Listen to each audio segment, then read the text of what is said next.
ஒரு வேலைக்கு ஒரு லாக்கி கிடையாது. கொஞ்சம் பாய்தோ புச்சகை பாய்தோ எப்படி அத்தையில வேஸ்ட் பண்ணாமா அப்படி. ஓ இது போடுவா முறை எங்க தான் போச்சுடி? தெரியல மொரோ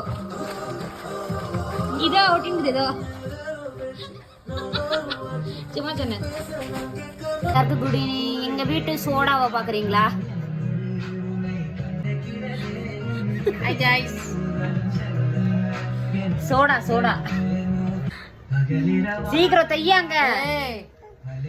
எல்லாம் தொலைந்து தொலைந்து போவேன் நானே. எனக்கு ஃபேவரட் சாங் கைஸ் இது. நல்ல வைப் இருக்கும் அந்த சாங்ல. தொலைப்போம் ஒன்றாய் வா. இது ஆசை பண்ணிச்சு கைஸ் போடுவி. ஆமா என்ன இது? அது பிரிக்கணும் அது ஸ்டிச்சிங்.